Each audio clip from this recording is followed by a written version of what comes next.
welcome back to my YouTube channel. If you are a returnee, welcome back. And if this is your first time seeing this beautiful face, I want to say welcome to the channel.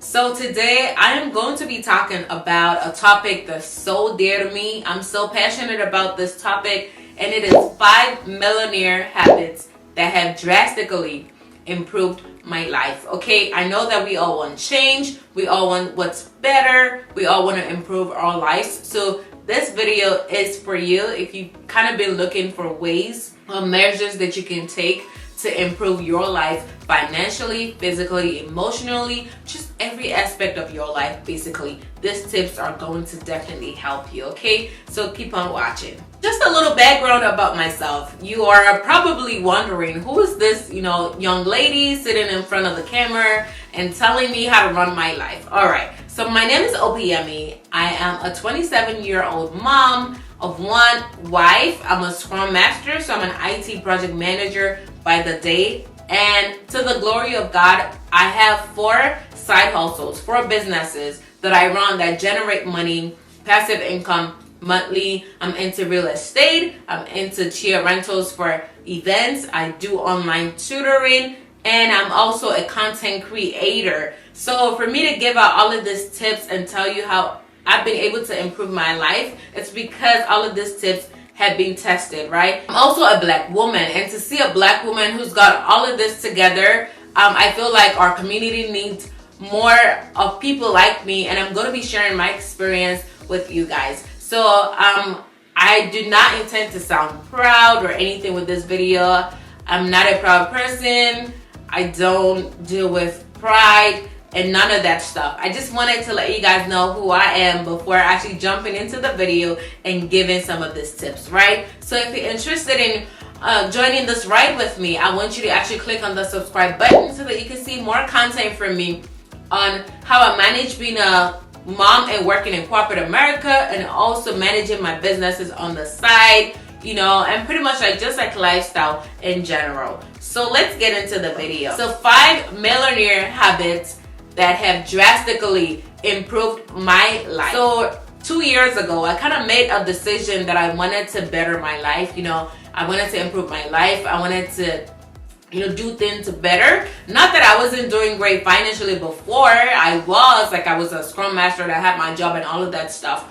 And I was also into a lot of businesses and stuff. But I kind of decided to kind of wind down, during the pandemic, and started to focus more on longevity, right? Things that would last eventually into retirement for me, and also things that will make me retire early. So if you are up for FIRE, which is financial early retirement or whatever, I probably murdered that word right now, then this video is definitely for you. So the first millionaire habit that I can say definitely drastically changed my life over the past 2 years is to actually change my mindset from being a consumer to being a producer. So there's a saying that goes like, the future is for the hungry. Millionaires and billionaires are always and constantly thinking of how they can create, produce, and pretty much recreate stuff, right? And people who are not millionaires are constantly thinking, average people are constantly thinking of how to consume. When you create, right? Maybe you're creating a product, or you're offering a solution, or you're just being creative, right? There's a higher tendency that income is going to be generated from what you're producing. Why? Because you are, number one, you're solving a problem by creating a product or a service. So there is a guarantee, right, that in the long run, you're going to get paid for your ideas and the work that you put together. But on the other end, as a consumer, you're constantly giving out because you're constantly paying for what someone else is creating. So millionaires are constantly thinking of how to produce, how to create, so that they can continue to double and increase their income and pretty much income flow and all of that stuff.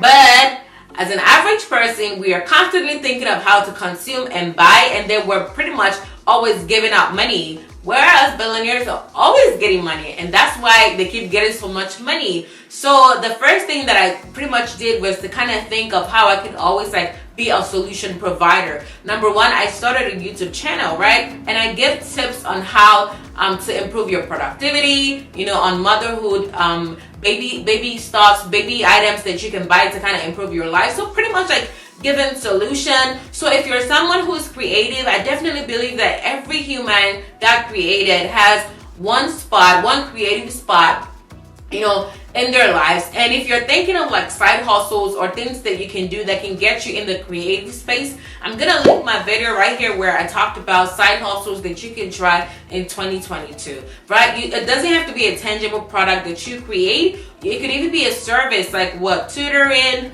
or even like delivery or whatever. Just, you know, being in that space where you are producing, you are adding value rather than be the one like paying, consuming and getting. Because as you're giving out your money, you're technically giving it out and you're not getting it back. But then if you're producing, you're actually going to be paid for the ideas and the solutions that you give. So the next millionaire habit or trait that will be highly valuable to you is to learn to manage your time properly. As cliche as this might sound, like millionaires take this so seriously. They do not joke with their time. So before, I always like to, you know, to do like a lot of things by myself, you know, like maybe edit my videos myself, you know, film myself, wash dishes, you know, buy this and buy that and all of those things. While all of the, you know, just try to pretty much like do everything I could do for myself by myself. And all of those things were great, right? Maybe if I wanted to build a website for my business, I'd build it myself because I didn't want to pay someone to do it. Those things are great. Great skills. I developed great skills. I can build website. You know, I can edit YouTube video. I can film my YouTube video by myself. I can do a lot of things. While all of those things are great, right? And they kind of helped me improve my skills, right? I felt like they kind of like slowed me down, right? Because it was taking a lot of my time. So pretty much what I did was I had to start to give out, right? Assign tasks, you know, give out things that were pretty much like slowing me down so that I could be in the creative space. So millionaires are constantly trying to be creative, like back to my first point. So you want to eliminate, you want to declutter anything that's going to slow you down from being in that creative space. Like if you can hire someone to clean your home so that you don't have to spend 5 hours weekly cleaning your home, if you have the funds, by all means do so.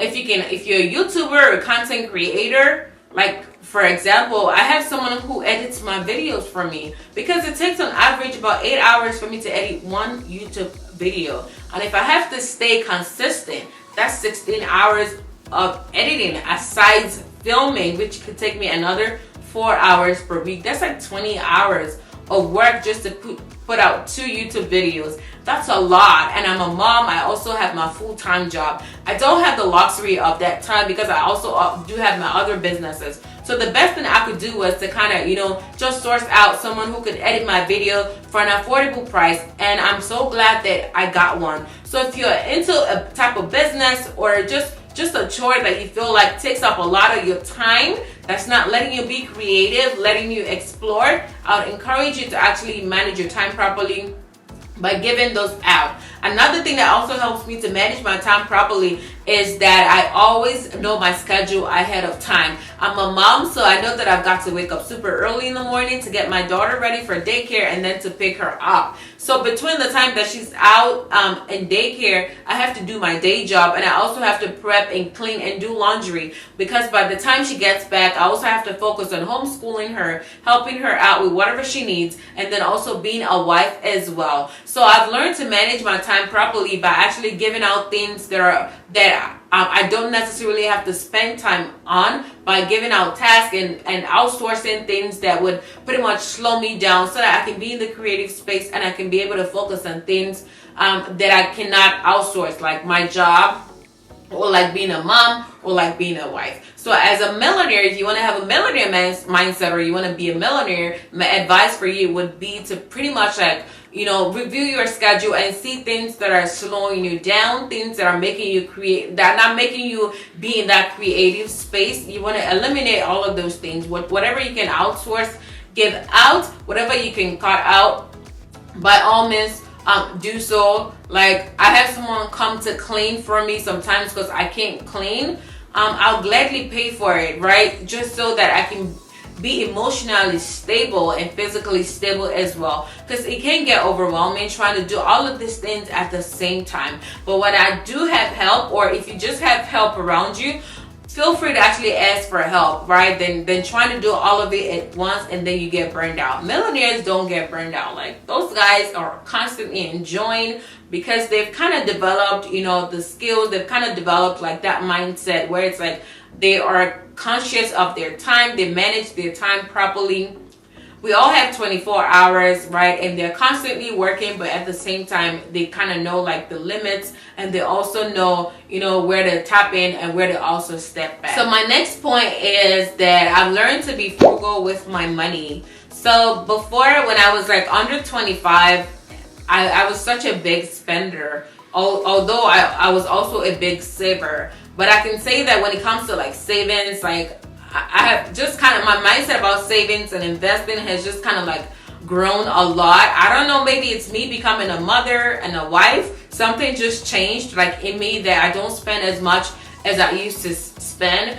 To be honest, right, the more you spend, right, the less you save. The more you save, the less you spend. And this is not to say that we should all be miserable, right? Because whatever money we're saving, we still have to enjoy. Yes, it's okay to actually splash here and there. But one thing that I've really learned that has kind of helped me financially in the last 2 years is that I've learned to be frugal with my money. Like, I don't eat out that much. If maybe just once a week we try to eat out, or just like once in 2 weeks. So you might want to like, not eat out with your friends. Don't do it too much. Just be cautious of how much you're spending. You don't have to buy that. You don't have to buy that dress. You don't need it, right? You don't have to buy that shoe. You really don't need it, right? So the more you spend, the less you save. So I've been really working on like financial education, like saving more.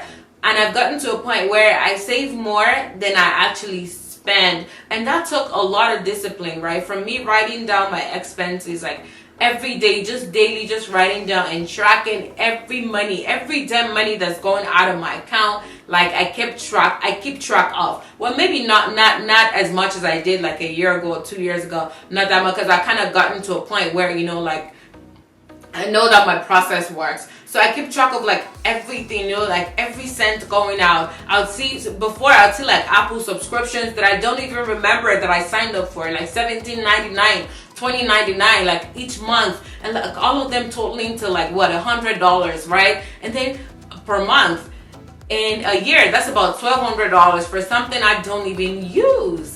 Right? That's money that I could save to pay down debt and all of those things like that. So be frugal with your money. Spend less. You don't have to buy what you don't need. You don't need to impress anyone by actually, buying what you don't need. Keep track of your expenses. Keep track of your money. Budgeting is a great tool to help you keep track of your expenses, basically, so you know how much is coming in, how much is going out as well. And you can also just look for like deals, and deals just to lower your monthly payments, maybe for your car insurance and all of those things like that. But to be honest, millionaires are constantly looking for ways to increase their income flow. They're never looking for ways to spend more. That's why they remain millionaires and they remain wealthy, because they're constantly looking for ways to make more money, right? And to spend less. Let's take a look at Warren Buffett for instance. I kind of read that, he spends about $3 on breakfast. $3. He's wealthy and he spends $3. And he bought a home, I think, for $310,000, maybe back in the 60s, I cannot remember, and he still stays in that home. Now I know that's way to the extreme though, because we still have to enjoy the money, but I'm just citing an example of how like typical millionaires, typical billionaires actually save and don't spend excessively, as opposed to average folks who are always constantly trying to impress folks, and then we end up spending more than we actually have. You don't have to impress anybody, so please be frugal with your money, and this will go a long way in paying down debt you know, and there's just so much joy knowing that you've got extra funds in savings. Like mentally, personally for me, I just always feel like I'm in a greater space when I know that I've got enough money in savings and I'm debt free. Number 4, be cautious of your circle. So if you spend time with people who are constantly thinking of how to consume and not how to produce, if you spend time with people who are constantly gossiping, if you spend time with people who don't value time, if you spend time with people who are excessive spenders, trust me, you're going to most likely be like them. One of the things that I had to let go was pretty much like a circle, you know, my circle, and just started to like mingle more with people that I wanted to be like, you know. That meant maybe like just like cutting away some friendships and just kind of saying bye to it. And honestly, there's just so much peace of mind, right? Knowing that you're not surrounded by like mediocrity, knowing that you're not surrounded by negativity and all of that stuff. Now, I'm not saying that once you become rich, you know, or wealthy, to cut out like friends who are there for you. That's absolutely not what I'm saying. But I'm just saying that it is important for you to look at your circle of friends and cut out anything that's negative, you know, anything that's not going to make you grow, anything that's going to keep you like in the same spot. Like friends should actually improve you just as much as you also need to also improve the lives of your friends as well. So me improving myself as a means to also be able to reach out to other people, and not just, you know, on my path to being a millionaire, but also being able to reach out to other people and also improve other people's lives as well. So your circle of friends, the people that you hang out with, they really matter a lot, and they are such a huge determinant of whether you're actually going to, you know, be wealthy, be a millionaire or not. If you're hanging out with people who are constantly drinking, smoking, and don't talk about investments, don't talk about, you know, getting better jobs, don't talk about improving themselves, and it's all about like spending and fighting, then you're most likely going to just, you know, remain in that circle, and that's all you guys are going to be talking about. So today you want to make a choice between negativity and positivity, and I encourage you, right? Life and death. Choose life. The last point is, and I kind of deliberately left it to the very last point, right, is to read. Reading is a shortcut to wealth. I have to be honest with you. I've been trying to read at least one book per month, and on this channel I'm going to start to do series about books that have changed my life, so you want to be on the lookout for that. I read anything. Read books, I read articles about things that I'm passionate about, right? You don't have to read something that's boring, right? It could be something that you're passionate about. I'm passionate about wealth. I'm sure you're passionate about wealth. That's why you're watching this video. So read. Millionaires are readers. Billionaires are readers.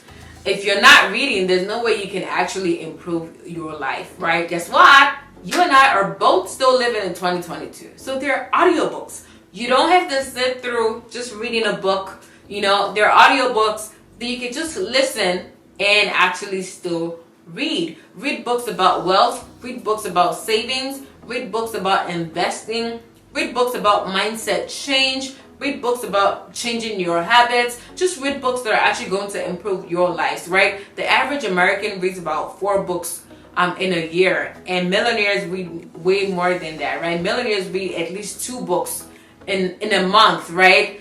And that's how they're able to keep on reproducing their wealth, right? Because they're constantly learning, they're constantly seeking ways to improve their lives. You can't just like be in one spot, not try to improve your lives, not read, not watch YouTube videos, not listen to podcasts, you know, about how to build wealth, and then be saying that you're not building wealth, right? Reading books is such an amazing tool that you also need to have, right, in your toolbox, right? Because it is definitely highly valuable, right? Reading books will shape your mind, shape your communication skills, because you learn new words, and just pretty much like just change your life entirely, right? So I do encourage you, if you're watching this video and you've noted all of the other points, but you're trying to run away from this one, reading will take you to another level. You don't have to start like in a big way. You don't have to start by saying I want to read 4 books right in a month. If it's just one book that you can start with. I'm currently reading the book Atomic Habits,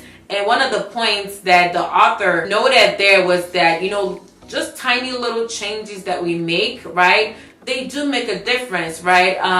A little drop, right, can make an ocean. So it does make a little difference. So if it's just like one chapter per day that you can stick to, it'll go a long way than not doing it at all, right? So if you decide to make little changes, read one chapter per day, right? And in a month, that means you're able to read 30 chapters than not even doing it at all, right? And 30 chapters would definitely drastically improve your life. That's even like what, 2 books already that you've read. I hope you enjoyed this video, and I also hope that you like it. I want you to like the video. I want you to engage with the video. I want you to share the video to anyone you feel like it might be of value to. And I also want you to comment and let me know which one of the 5 millionaire habits that I listed is your favorite. Which one would you be trying out? I'll definitely encourage you to try all 5 of them, because I am definitely a living testimony